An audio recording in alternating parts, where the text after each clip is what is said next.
नमस्कार मंडळी, साखरमानी वाईफच्या नवीन व्हिडिओमध्ये तुमचं स्वागत।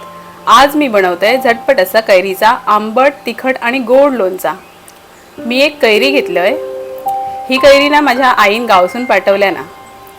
आता कैरीचं सीजन आहे ना, तर म्हटलं झटपट लोणचा करूया। आधी तर ही कैरी मी स्वच्छ धुवून घेतलंय, त्याचं देठ पण काढून घेतलंय आणि बारीक फोडी कैरीचे कापून घेतले।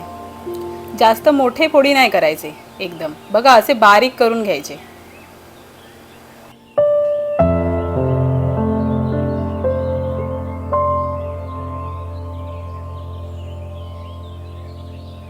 आता ही कापून घेतलेली कैरी ना मी एका वाडग्यात काढून घेतोय बघा।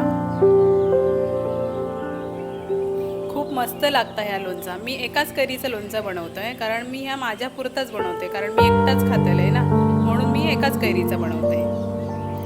तुमका होय तर तुम्ही जास्त पण बनवू शकतास। आता ह्याच्यामध्ये ना पाव चमचा हळद घालायची,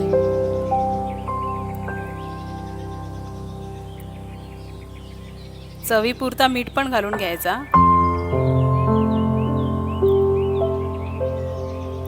काश्मीरी लाल तिखट घालायचा, जर रेडीमेड मिळता ना लाल मिरचीची पावडर ता, आणि एक चमचो आपलं लोणच्याचा मसालो, तो पण रेडीमेड दुकानात मिळता, तो एक चमचो घालायचा त्याच्यामध्ये। आणि थोडासा गूळ चवीपुरता, म्हणजे थोडंसं गोडसर ते का चव येतली। गूळ घातलात काय मस्त लागतं, आंबट, तिखट आणि गोड।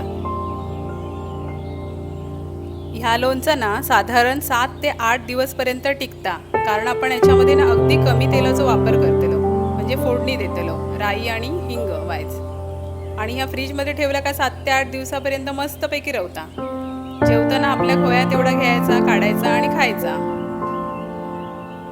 ह्या लोणचा ना तुम्ही असा पण खाल्लात तरी भारी लागता, म्हणजे फोडणीशिवाय। एक फोड अशीच तोंडात टाकून बघा, जिभेक कसं पाणी सुटतं, खूप आवडतेला तुमका।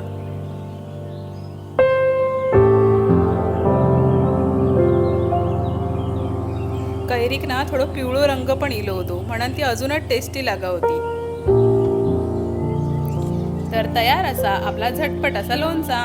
तुम्ही पण बनवून बघा आणि सांगा मग कमेंट करून कसा झाला। आता व्हिडिओ आवडलो तर व्हिडिओला एक लाईक नक्की करा, व्हिडिओ कमेंट पण करा, आणि चॅनलवर जर नवीन असाल तर चॅनलला सबस्क्राईब करा। आता भेटूया पुढच्या व्हिडिओमध्ये, तोपर्यंत बाय।